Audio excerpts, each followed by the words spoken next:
Salut la machine et j'espère que tu es au top. Dans cette vidéo, on va parler des ondes, mais en particulier des ondes mécaniques progressives. Alors je sais qu'il y a beaucoup de types d'ondes, donc ne t'inquiète pas, je vais m'assurer au début de faire un bon rappel pour que tu t'embrouilles pas avec tous ces noms qui se ressemblent quand même pas mal. Allez, on est parti.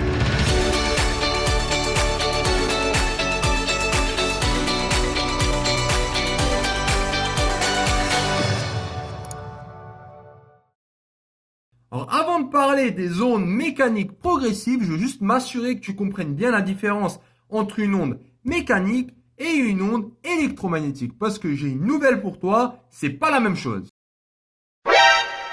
Alors, très rapidement, c'est quoi la plus grande différence? Alors, est-ce que tu te souviens ou tu sais que les ondes électromagnétiques sont les ondes qui nous proviennent du soleil? Donc, une onde électromagnétique, elle vient de l'univers. Tout ce qui est rayonnement de l'univers. Elle peut se déplacer où du coup? Dans l'univers. Et l'univers, il y a le vide. Donc ça veut dire qu'il n'y a pas de milieu. Ça ne nécessite pas un milieu pour se propager. Par contre, une onde mécanique, si. Et ça, c'est la plus grande différence. Donc, quelque chose qui peut se déplacer dans le vide, c'est une onde électromagnétique. Par exemple, la lumière, les rayons gamma. Et quelque chose qui nécessite un milieu pour se propager, comme un son ou une vague, c'est ce qu'on appelle des ondes mécanique. Alors, on va reprendre tout ça, juste pour pas que tu t'embrouilles. Commençons par le début. Tout d'abord, une perturbation. Une perturbation, c'est quoi? C'est juste un changement d'une propriété d'un milieu matériel. Par exemple, une source. Regarde, si là je jette un caillou dans l'eau, là, pile, tu es d'accord qu'il va y avoir un changement au niveau de la propriété. Et ça va commencer à émettre des petites vaguelettes. Je jette un caillou dans l'eau et tu verras.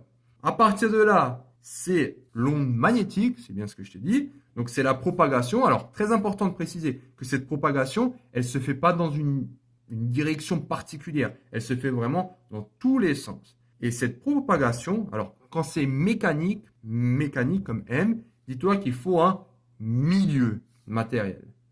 Par contre, qu'il n'y a pas transport de matière. On a beau avoir l'impression que c'est l'eau qui se déplace, non. En fait, ce qui se passe en réalité, c'est que là, je vais avoir une petite vague, et cette vague, elle avance. Donc, si tu veux, ici et ici, c'est le même point. Donc là, tu vois bien qu'une fois que la vague, elle est passée, il est encore là. Donc, il y a juste une perturbation dans un milieu matériel sans transport de matière. Au niveau du vocabulaire, deux petites choses à savoir. Il y a les ondes transversales et les ondes longitudinales. Alors, une onde transversale, c'est quoi? C'est par rapport au sens de propagation. Comment la vague se propage ici? Je pense que c'est assez logique. C'est comme ça, de là vers là. Quel est le sens de l'onde? Là, on voit bien qu'elle fait comme ça. Elle monte. Donc là, ça s'est propagé comme ça. Tu vois bien que ça, c'est la propagation de l'onde.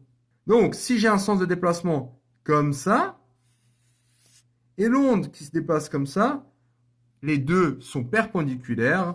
C'est ce qu'on appelle une onde transversale. Si les deux sont dans le même sens, c'est une onde longitudinale. Longitudinale, un exemple le plus courant, c'est le ressort. Tu es d'accord que là, si j'appuie sur ce ressort, alors l'onde en fait du ressort, elle se déplace pas comme ça. Ça, c'est juste la forme du ressort. L'onde, elle est comme ça. Elle se déplace de proche en proche. Elle fait une petite vibration là. Celle-là, elle va résister. Celle-là, tac, tac, tac. En fait, c'est par petite pression. Lui, il donne cette pression à lui qui va l'envoyer sur lui. Donc, on voit bien que c'est comme ça, si tu veux, le sens de propagation. Et le mouvement, il est aussi dans ce sens-là. Donc, on a bien une onde longitudinale.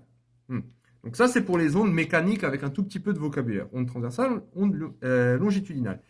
Maintenant, nouvelle chose. On parle d'onde progressive. Oula, alors attention. Onde progressive, cette fois-ci, c'est la propagation d'une perturbation, comme on vient de voir, sans propagation de matière.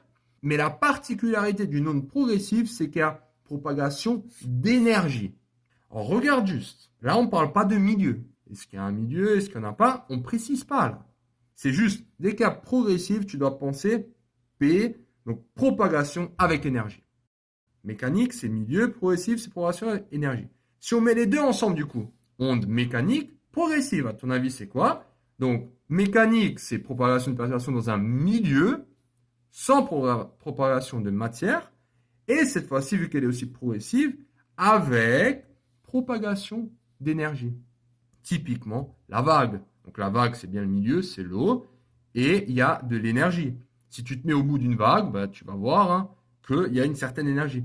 La Ola aussi, hein, dans un stade, c'est une Ola. Voilà. Donc, comprends bien tout ça pour éviter les confusions. Concernant une onde électromagnétique, attention, ça veut dire qu'il n'a pas besoin de milieu. Est-ce que tu as un exemple progressif avec énergie? Bah, si tu as un flash ou quelque chose de très fort, une lumière, si tu mets ta main et que tu as un flash dessus, tu vas voir que ça va chauffer. C'est bien de l'énergie. Ok? Donc, lumière ou un signal Wi-Fi. Maintenant que le vocabulaire, on va dire de base, il est acquis, on va passer un tout petit peu au vocabulaire, mais plus au niveau des formules. Voici une petite onde. Hein, donc, on voit deux instants. Donc, l'instant P1, P2, P1, P2. L'onde, elle se propage comme ça. Hein, je veux dire, ça se voit. D'abord, le petit bonhomme qui est dans la première barre, il est soulevé. Donc, on a bien une onde déjà qui se propage comme ça. Et sa direction est comme ça. Donc, elle est quoi? Allez. Rappelle-toi de ce qu'on vient de dire ici. Transversale, exactement. Donc, on a déjà une onde transversale. Et si on observe, en fait, il y a une durée qui sépare hein, entre l'onde quand elle est ici et l'onde quand elle est ici. Il y a une durée. Et cette durée s'appelle le retard d'une onde. En fait, cette onde, là, elle est au top, donc elle est au point le plus haut.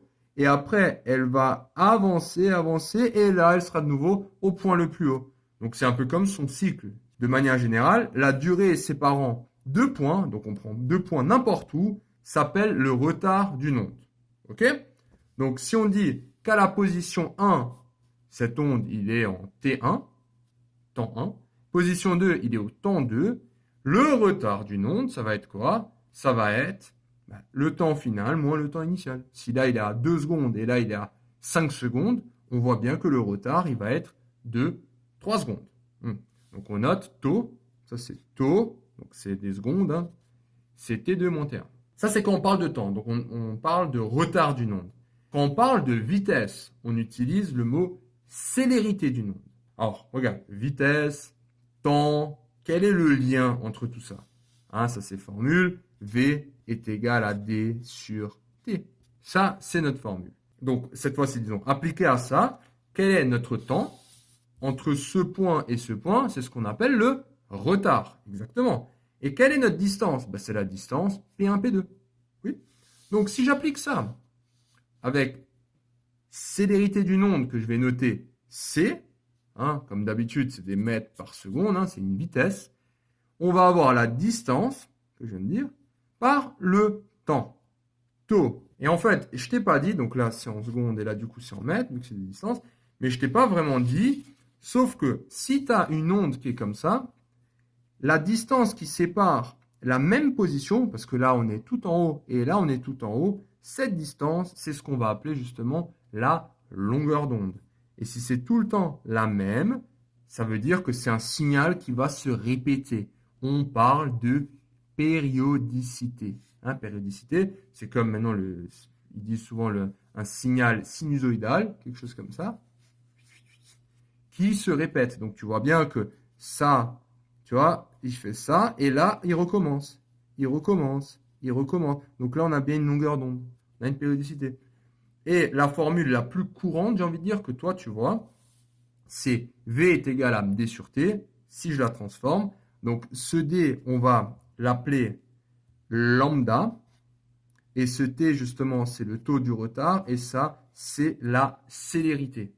Donc, comprends juste que cette périodicité, on peut l'avoir d'un point de vue spatial. Hein. Je veux dire que là, au niveau du graphe, on voit que ça se répète. Tu vois, lui, si je le copie-colle, ça se répète, ça se répète, ça se répète.